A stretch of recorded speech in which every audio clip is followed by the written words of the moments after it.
Здравствуйте, в эфире очередной выпуск «Битого часа». Он несколько, может быть, если не чрезвычайный, то не совсем запланированный.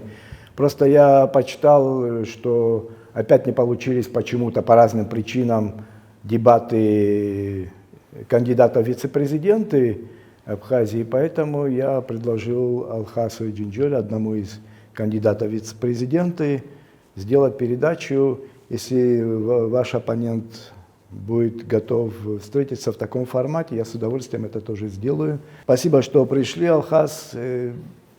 Вы по профессии врач, и поэтому это немного встреча как консилиум может быть, наверное, потому что до выборов осталось буквально там считанные дни. Вообще, как кампания проходит с этой точки зрения? Во-первых, спасибо вам, что пригласили, Ибрагим.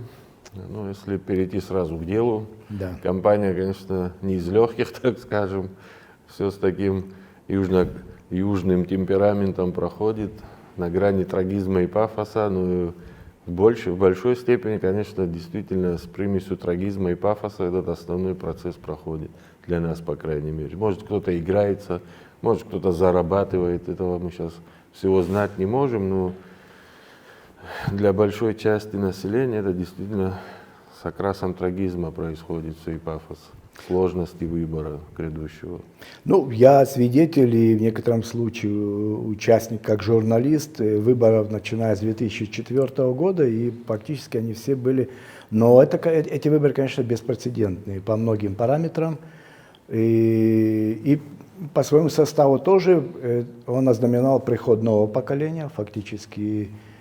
Ветераны войны, по-моему, только в качестве кандидата в вице-президента, основные кандидаты в президенты, там это все люди, которые уже послевоенного поколения, так скажем.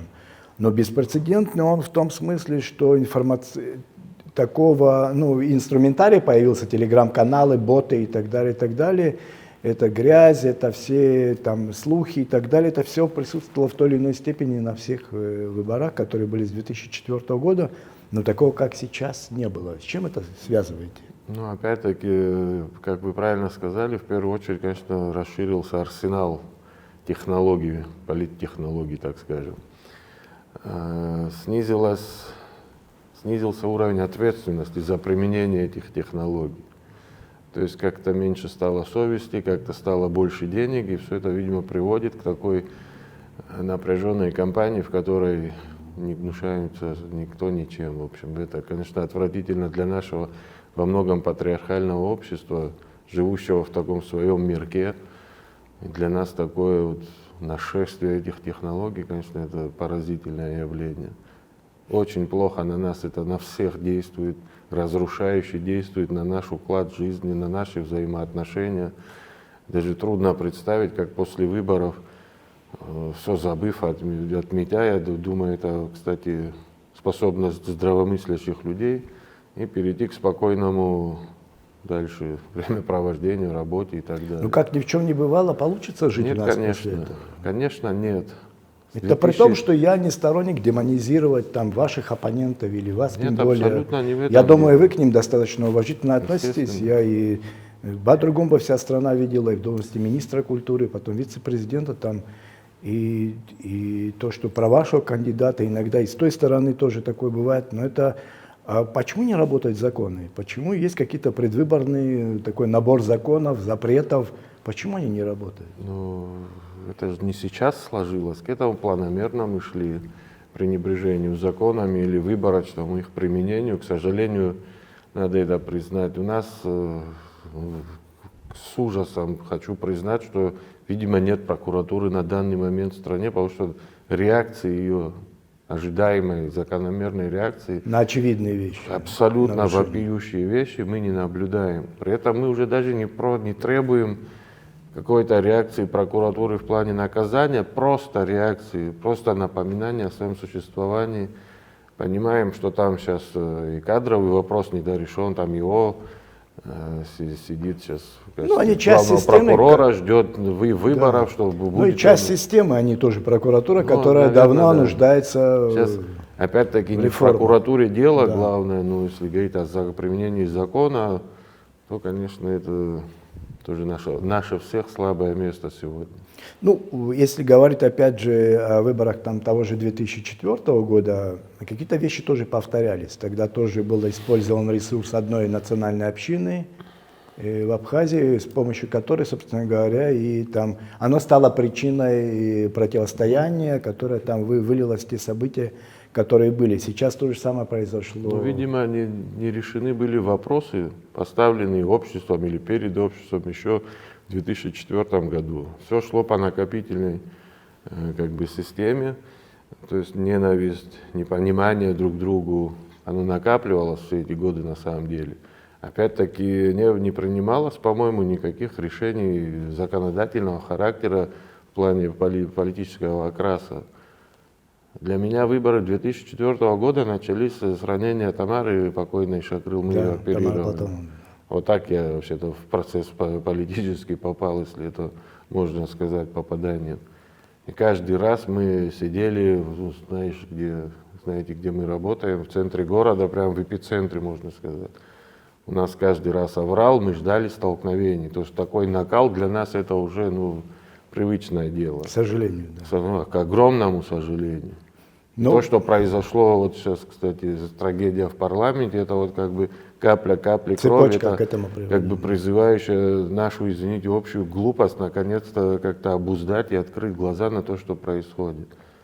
Ну, мы сейчас говорили о прокуратуре, но, например, у меня такие же вопросы относительно, допустим, того же парламента. Если помнишь, 2004 год, если помните, зрители, когда концерт звезд российской эстрады вызвал такое возмущение, что было там ночное заседание парламента с прямой трансляцией на телевидении. То есть по сравнению с тем, что происходит сейчас, этот вояж министров российских в Абхазию, это вообще несопоставимый. Газманов и это сонма министров, которые уже побывала в Абхазии. Ну, очевидно, парламент, что может сделать в данном случае парламент? Чтобы парламент мог что-то сделать в данном случае, он должен был эту способность проявлять последние 3 года, как был избран. Он был во многом вынужден это сказать. Мне горько это говорить, потому что мы много усилий приложили в 6-м созыве для создания пресс-службы и внедрения в работу парламента вот этих методов открытости и гласности. В этом созыве, я не знаю, там, возможно, самый закрытый созыв. Реакция всегда запоздалая на события. Либо они участвуют в тех процессах, сейчас самый такой вопиющий, это был Пицунский вопрос, это ночное голосование, конечно, стало апофеозом. Трудно понять позицию порой парламента и парламентариев. Ну, телефонное голосование тоже было до этого когда-то. Там много чего было, тот функционал, вернее, который наше общество и мы все политические бомонд наш наложил на парламент, это роль стабилизатора своеобразного. Ну, сейчас эту роль я не вижу, не ощущаю в нашей жизни. А на чем сейчас держится вообще вот этот какой-то баланс? Слава богу, еще никуда мы не рухнули. Я думаю, насилие. Если убрать все, что нанесло человечество со времен Каина и Авеля, все держится на насилии, к огромному сожалению. Мы становимся людьми, видимо, в одиночном. Человечество не эволюционирует, как сказал один ученый, или эволюционирует отдельно взятый человек. То есть насилие, накопленное, вот этот потенциал силы и возможного насилия сдерживает обе стороны, или 3 стороны, или сколько бы их не было от разрушения. В то же время это послужило и спасительной чертой, потому что вот этот баланс именно силы, грубой физической силы, наверное, так точнее уточнить, назвать, наверное, вот этот баланс останавливал нас все эти годы, наше общество, от применения, кстати, силы государством против граждан или ведомств каких-то друг против друга, если помните, такое у нас бывало. И межфамильные, межобщинные, межэтнические все наши элементы подавлялись угрозой применения ответной силы. Грубо, но, возможно, это... У нас весь этот арсенал был как раз задействован на этих выборах. Я имею в виду и фамильное голосование, и фамильные кандидаты, так скажем. Сейчас это пришло к этому. Да, и это немного похоже на вот насилие, которое потом облекает в свадьбу, и типа получилась новая семья, ячейка общества. Но это насилие потом не приводит к созидательности, когда человек приходит к Но власти. не меняется же. На Как этой поменять сцене это? играли одну пьесу. Не меняется режиссер, не меняется труппа, не меняется сцена Сцена, сама. да. Соответственно, что вы ждете, каких изменений? Понятно, что сейчас, если иронизировать дальше, сцену мы не поменяем, наша страна остается для нас главной. Труппа тоже мало подвержена изменениям, потому что не то количество населения и не тот базис, из которого выбирать тех же политиков или банально грамотных специалистов, экспертов. Я думаю, труппа изменилась, но даже там тенденция По к возрасту лучшему. разве что. Да, но в смысле того... Режиссеры, к сожалению, остались те же. Да. Вот еще большая Да. проблема. Ну, вообще, об отрицательном отборе прихода в нашу политику мы уже говорили. Вот у нас гости до вас, там и Тенгиз был, и Джоп, и там с Дауром Начкебе, с Дамаскец. И мы, то есть, как разорвать этот круг? Он замкнутый круг, порочный круг, когда нужны реформы, но их некому делать. Потому что люди, которые могут инициировать реформы, они по рождению этой системы, естественно, не заинтересованы ее менять, в котором у них возникнет конкуренция, где они могут потом уже не попасть в это дело. Ну, во-первых, знаете, не надо драматизировать излишне. Видимо, этот процесс идет такой со своими амплитудами, падениями. В какой-то момент общество достигает такого высшего расцвета политической, социально-экономической жизни, потом идет обрушение, какие-то бездны, там, диктатуры и так далее, потом это опять все воссоздается. То есть мы, видимо, на стадии создания, воссоздания каких-то положительных политических моментов, я все-таки считаю. Единственное, мы сейчас увлеклись, нам вернее, мастерски подсунули на стол вместо проблемы общества, наше обсуждение проблем общества, созидательных каких-то моментов, мы возимся вот с навязанной повесткой, явно извне навязанной, должен заметить, к огромному сожалению. Сейчас что-то не слышно от критиков, избирателей, вернее, или как назвать, в адрес обоих кандидатов. В первом туре этот потихонечку эти голоса затихли относительно кандидатов. Где критики здоровые, где избиратели, требующие реформ, где избиратели, обсуждение программ, избирателей, которые группировались и предлагали даже различные. Нормальная дискуссия шла политическая между обществом и кандидатами, в хорошем смысле слова. Что-то требовалось от избирателей, ими что-то предлагалось даже. Это все мы откинули, мы занимаемся персоналиями, интригами. Не хочу сейчас опять перечислять, навязанной повесткой. Хас, у меня вот такой вопрос. Вот и эти вояжи министров, и то, что ты говоришь, вот извне бывает достаточно сильное давление, особенно ваш штаб испытываете, это очевидно для всех. В чем причина этого? Почему? Ну, очевидно же это, Ибрагим. Заинтересованность, понятно, что Российской Федерации в одном из кандидатов. Но я не думаю, что Российская Федерация. Какой-то части. Возможно, какой-то ее части, естественно. Я думаю, оно в самом верху она заинтересована в стабильности и лояльности, которая была всегда у нас. Конечно, никак не комментировал глава государства российского эту ситуацию. Комментировал ее, насколько помню, из наиболее высокопоставленных чиновников. Это Сергей Владимирович, заявивший, что Россия примет любой выбор Абхазии. Это традиционно так было. Ну а что должен заявить такого гранга чиновник? Естественно, о поддержке любого выбранного народом кандидата. Это нормально, это правильно и так далее. Не могу припомнить, чтобы в нашем обществе последние годы муссировалось или предлагалось пересмотреть, например, договоры о сотрудничестве или взаимодействии разного уровня. Договора, соглашения, разве что вот эти просто вызвавшие возмущение, давайте скажу, вот по инвестиционному соглашению или по апартаментам, но опять-таки явно изобретенные где-то в наших окрестностях. Что касается Российской Федерации, с какого мнения она должна изменить отношение к вновь выбранному кандидату, мы не понимаем. Мы нигде не если о нас говорить, сейчас мы апофеоз зла, оказывается, в этой стране.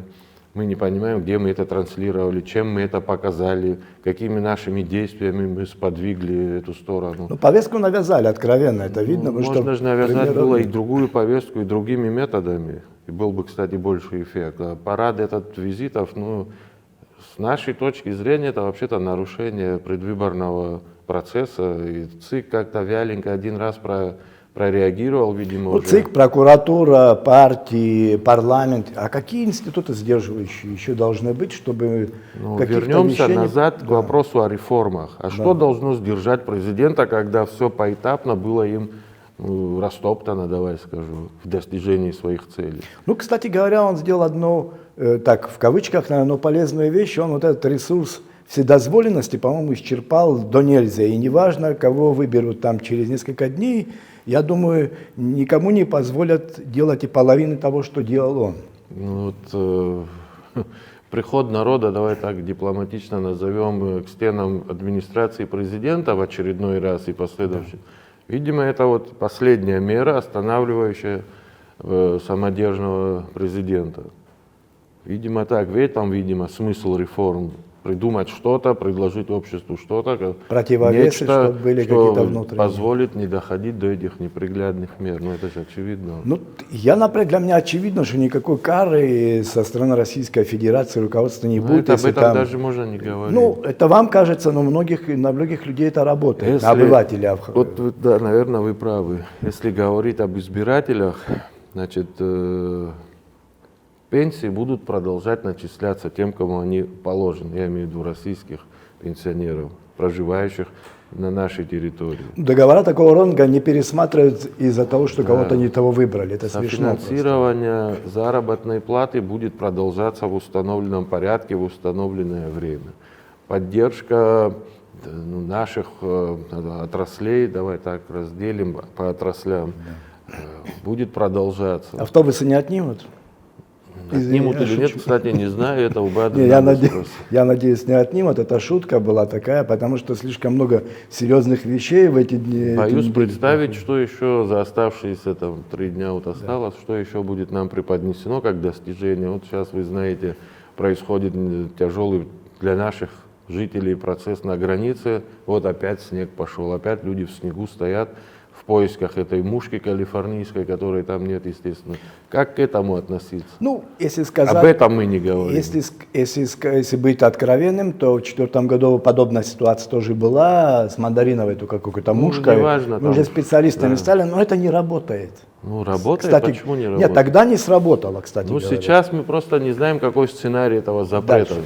Либо это сделано для того, чтобы сдержать в республике те тысячи людей, которые в поисках заработка тронулись с места, и они потратят на это несколько дней, и как назло 1 числа их не будет на месте. Либо должен прийти спаситель, договорившийся, как обычно, с российской стороной, и граница будет торжественно открыта. Ну, 2 сценария, третий можно даже не утруждать себя. Диапазон был достаточно большой. Это если вспоминать и эти антитурецкие тезисы, которые выдвигались. Я понимаю, что какой-то такой фронтир между Россией и Турцией, может быть, в обозримом будущем намечается, но пока они там одни из ведущих торговых партнеров, насколько я знаю. Нам остается с вами только гадать, Да. но при этом... Нет, я Если- извиняюсь, там даже обвиняли там кандидата в президенты Адгура о том, что учился в школе, которая там, ну, турецкой системе. Послушайте, там дети почти На у тот всего момент правительства это было- в Москве, в Лондоне и в Америках и так далее живут. Это было на Это тот же момент смешно. единственное более-менее внятное, оборудованное, с хорошим уровнем образования, преподавания учебное заведение. А люди в поисках лучшего, конечно, не смотрели на вывеску там. Да, она турецкая, интернатского она- типа была, это не от Конечно. хорошей жизни многие туда Может, ходили кто-то забыл учиться. описать окружающую жизнь того периода, что здесь у нас происходило. А то, что будет в будущем во взаимоотношениях России и Турции, нам приходится только гадать, надеясь на лучшее. Но наши граждане страдают, можно сказать, уже сегодня. Пострадали депутата парламента, лишили гражданства, Ливана Микава лишили гражданства, кому-то объявлено о депортации по непонятным для нас совершенно... Да, с Барасом это кужба мотивом, такое да. произошло. Вообще, я думаю, кто бы не выиграл, вот через несколько дней, я думаю, он первым делом должен заняться именно вот этими вопросами лишения гражданства и вот проблемы с диаспорой. Потому Меня, что, знаете, немножко пугает то, что наши конкуренты, так скажу, ничего об этом не говорят внятного. Но вы гарантируете, что вы этим займетесь, если вдруг Нам не выиграете? приходится об этом даже говорить, потому что это Не, я люди, знаю, не для меня сочувствующие говорите, нам. я больше для зрителя хочу, чтобы вы... Сочувствующие нам люди, чего греха таить. Для нас мы замечаем эти параллели, мы ведь не должны забывать, почему случилось 15 ноября. Предыдущий президент не гнушался этим сообщением на соседнюю сторону. Я это не говорю о каких-то голословных вещах. Меня это лично коснулось. Меня на границе выволокли с реанимобиля. Мы сопроводили больного в Краснодар, вернулись. Я часа 3 там стоял, объяснялся непонятно по какой причине. Потом мне объяснили так намеками, ну вы там у себя разбираетесь. Это случалось со многими до 15 ноября, повторяю. Со мной тоже случалось. Знаете, о чем я говорю. То есть эти сюжетные линии, они, понимаешь, меня что пугает? Они начались тогда, и они не прекратились даже на время выборов. Слушайте, плохие, хорошие наши граждане, первое, это наши граждане. Вы объясните нам, в чем их грехи, что ли, в чем неправильность их поведения или высказывания. Абхазская сторона должна решить, как с ними поступить. Если есть вообще состав преступления. У нас сразу ищут состав преступления. Главное, был бы человек, найдется состав. Я думаю, тут еще проблема в том, что те, кто настоящие преступления совершают, экономического и даже политического характера, они никак у нас в этой стране за все эти годы никогда... Они в штабах сидят сегодня. Да, и не пострадал, а вот просто лишение гражданства и то, что там произошло с нашими братьями, соплеменниками на границах, и с этим молодым парнем, это вообще очевидно. Это ящик Пандоры, его нельзя открывать, и его нужно, пока не поздно, закрыть нам все вместе, нами, российской стороны. Для полноты картины, ящик Пандоры, вот хорошее выражение вы вспомнили. В этот наш маленький мирок, худо-бедно как-то он был сбалансирован. Все наши политические потрясения, как-то мы переживали, шли дальше. Все же надо в сравнении оценивать. В эту палитру теперь нам еще приплели межэтнические проблемы, создали. Мы как-то пережили все это. Война с грузинами, это что же межнациональный конфликт, достигший своего апофеоза в виде войны. Мы же помним, как это все всегда начиналось, угольки этой розни горели, не мне тебе говорить, вам говорить. Сейчас опять вот это слышишь, эти знакомые, это же надо подавлять в зародыше. Мы должны давить и гасить это, привлекать к ответственности тех, кто носится по этим армянским, допустим, селам. В этот раз они во главе сюжета, раскидывают деньги, раскидывают мысли, какие-то ядовитые слова людям раскидывают. Это же надо подавлять в зародыше. Мы не удосужились, извини, перебью, мы не удосужились даже вместе встретиться ни разу. 2 штаба, сейчас 2 штаба осталось, и пригласить лидеров общины поговорить. Сегодня мы провели встречу, худо-бедно, там человек 100 собралось, 150. Что смогли, сказали очередной раз. Это же не дело. Я даже не про... Это последствия. Я про тех, кто эту музыку заказал. Слушайте, эти люди ничем не гнушаются, и, пользуясь случаем, хочу наших избирателей немножко отрезвить. Одумайтесь, что вы делаете. Они ва-банк пошли, это, как говорится, ложки найдутся. Ценой нашей страны ва-банк, ты меня извини. Да, у них, значит, есть другие запасные аэродромы, другая жизнь или другие ценности, я не знаю, что-то другое, это другие вообще. У заказчиков, я предполагаю, что все есть вообще в этой жизни. Они на нас смотрят, видимо, исключительно как на, знаешь, население, заселившее население, так пренебрежительным тоном. Это они нам пытались раньше, тоже бывало высказывать на встречах. Это 200 километров побережья, шириной где-то метров 500, вот что надо им очистить. Что с нами будет, как с нами будет, их вообще не волнует. Освободите купленное. Скоро такие лозунги, видимо, начнутся. Одного продавца мы отогнали, любого следующего, кто туда попытается встать на этот пьедестал, мы отгоним гарантированно. Для нас, опять, видишь, мы о чем говорим. Мы сейчас сами пошли по этому ложному пути. Договорю. Для нас эти выборы — это возможность лишить кого-то права вообще торговать Родиной и землей. Не надо пытаться обвешать нас другими ярлыками. Да, мы защитники Родины и зовем всех. Нету здесь гумбовцев или ардзинбовцев. Мы, может быть, заблудились относительно друг друга, но мы на одной стороне на самом деле. Мы должны защитить свою родину, в первую очередь, от того бессовестного, не признающего ничего, никаких канонов олигархата, в первую очередь.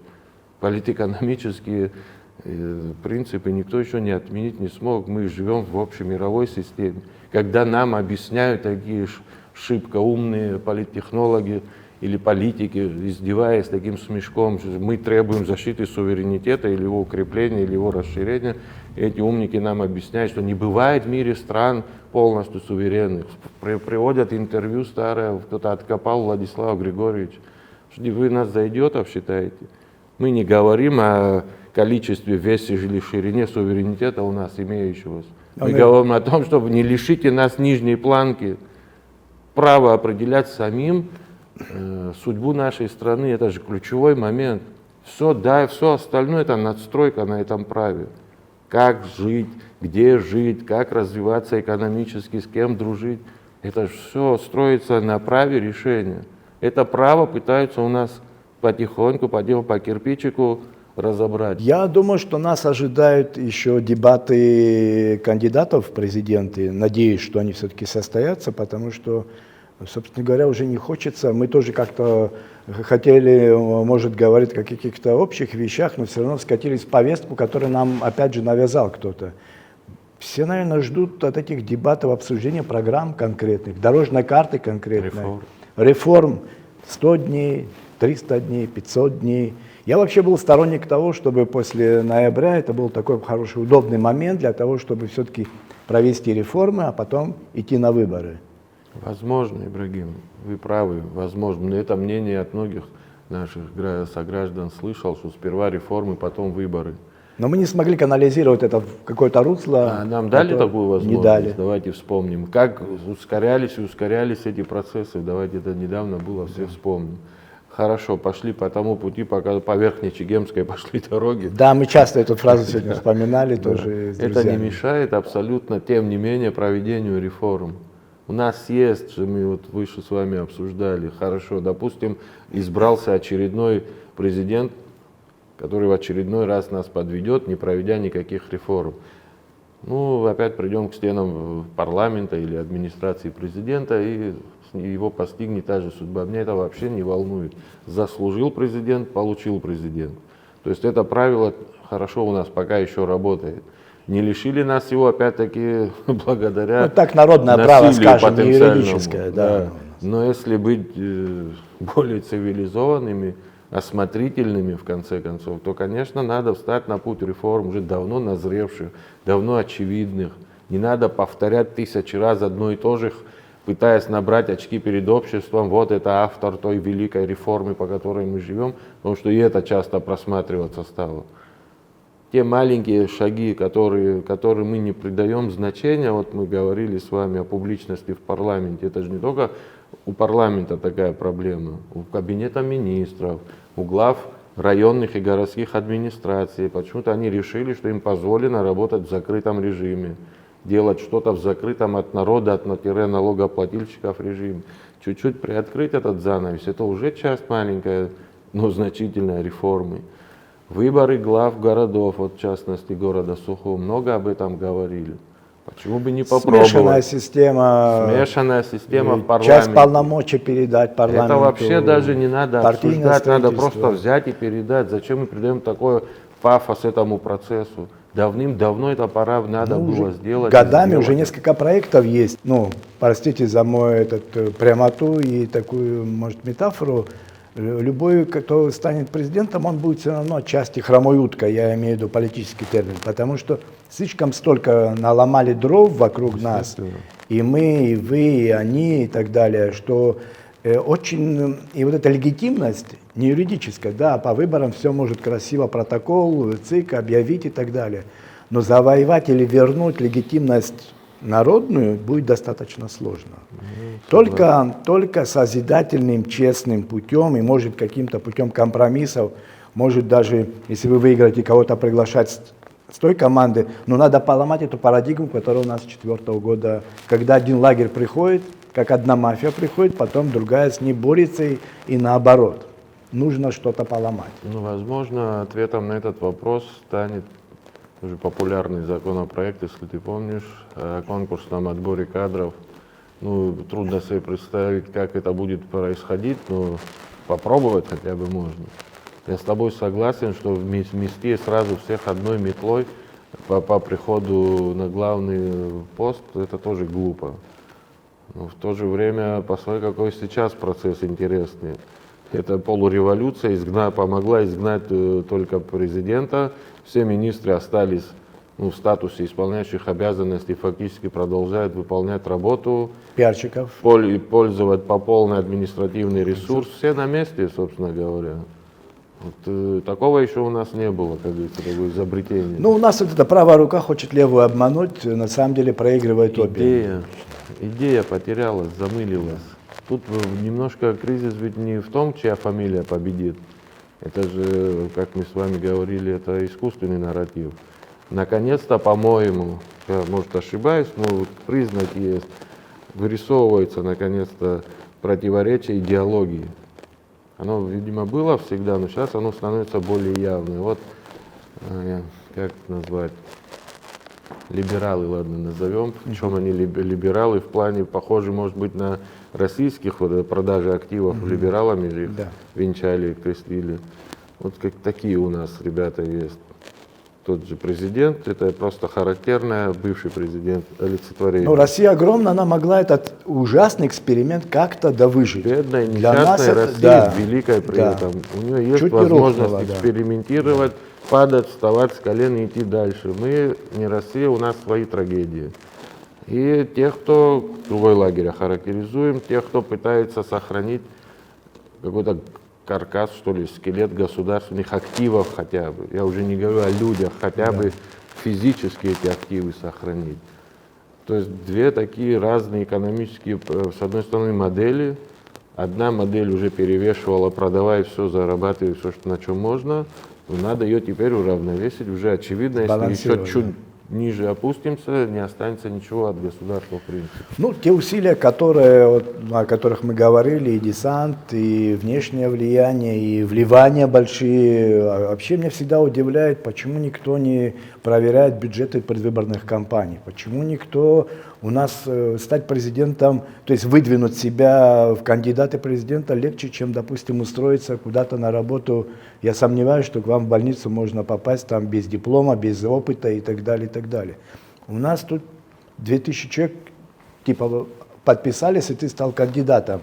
И это все очень странно. С другой стороны, я понимаю, что вот такого трамплина, чтобы стать политиком или заявить себе как политика, у нас не осталось возможности, кроме как вот стать кандидатом в президент и так засветиться.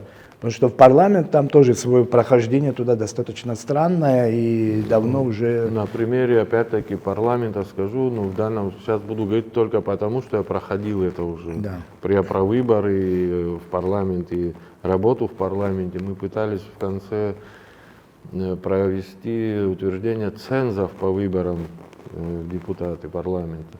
Не удалось, кстати, там часть только принята. Вот если о них говорить, и это тоже, повторю, часть можно назвать реформой большой. Этот человек должен быть определенного возраста, с определенным трудовым стажем, обязательным высшим образованием, со службой в армии, с основами знания Конституции, госустройства. Языка-то уже, может быть, в какой-то это даже не обсуждать, само собой, еще кое-чего. Слушайте, человек должен пройти это хорошо, он подделал себе военный билет, диплом и так далее, метрику подделал, но это же он должен хотя бы сделать, тут хоть какие-то фильтры озвучены.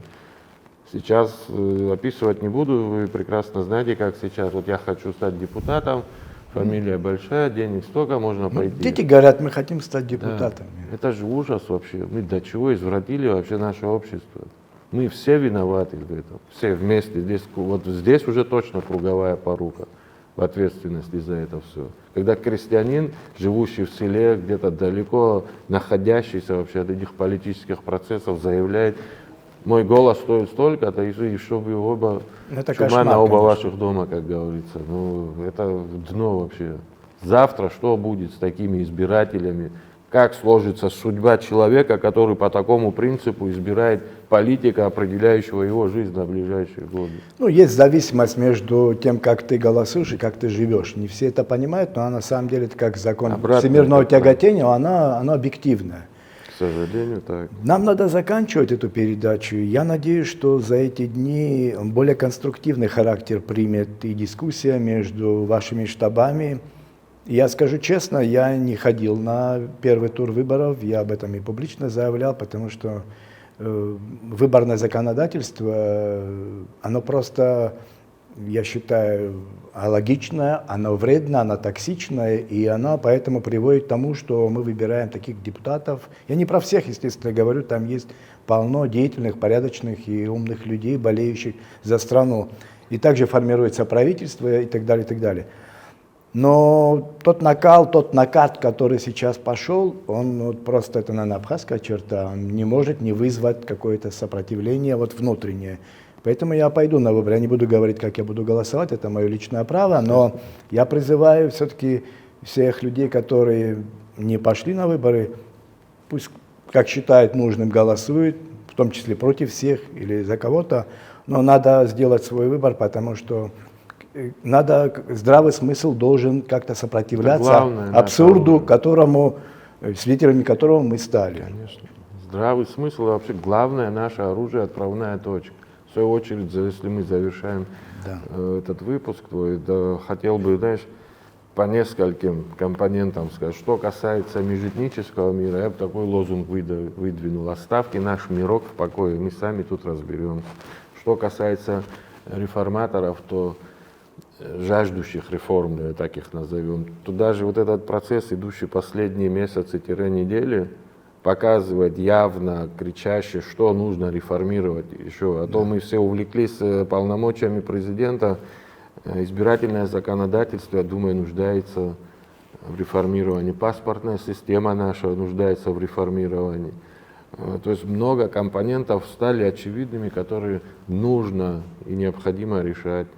А что касается вообще выборной кампании, то, как мы говорили, может быть, если искать плюсы, наконец-то спор идеологии, наконец-то определяется, что-то выкристаллизовывается. А что касается общего, конечно, посыла, я надеюсь, что все пройдет в спокойной, законной обстановке. Наше население немножко осознает. Главное, я вот сегодня призывал на встрече не голосовать, руководствуясь эмоциями. Вообще что-то важное в жизни делать, руководствуясь эмоциями. Можно любить и воевать только на эмоциях, а делать такие выборы, касающиеся государственной жизни и так далее, только руководствуясь здравым смыслом, холодным рассудком, расчетом и так далее. И если кого-то прислушиваться, то прислушаться надо голосовать, может, за детей, за наших, за внуков, прежде всего, а потом за нас голосовать. Во многом, если не все в этой жизни мы делаем ради будущего. Я прошу избирателей сесть, подумать о программах предвыборных. Где-то их вообще нет, где-то они есть, пусть, может быть, вам кажутся не лучшего качества, задайте вопрос своему кандидату. Работу над ошибками, анализ этих выборов обязательно надо провести, неважно, какой будет результат. Обязательно, конечно, я с вами согласен. Да, и у нас впереди еще парламентские выборы, и с одной стороны хорошо, что такая политическая активность у людей стали интересоваться каким-то горизонтом будущего. Ну да, но в то же время, знаешь, что обнадеживает? Наш народ все-таки с таким, вот этот наш бесшабашный, разболтанный народ, что он самый самокритичный, во-первых, народ, но стержень, конечно, в наших людях. Об нас зубы многие еще поломают, я думаю. Да, и говоря народ, мы имеем в виду и абхазцев, и армян, и русских, и гречесов, и грузин. Здесь уже не в национальном, вот живущий именно здесь территориально, это народ Абхазии, такой мирок, не зря все. Мы без кого-то не построим будущее, и для меня это очевидно было всегда, и тем более сейчас. А это же и прекрасно, когда мы тихо, мирно, спокойно все вместе строим что-то свое, отличающееся от другого мира, сохраняя свою самобытность. Вот в этом же, видимо, наше предназначение, а не в набивании кармана. И ценность, и необходимость этому миру. Конечно. Спасибо большое, спасибо. Я надеюсь, мы попробовали спокойно в атмосфере поговорить о каких-то важных вещах. Я надеюсь, неважно, какой будет результат, мы еще можем встретиться в этой студии. С удовольствием. Спасибо.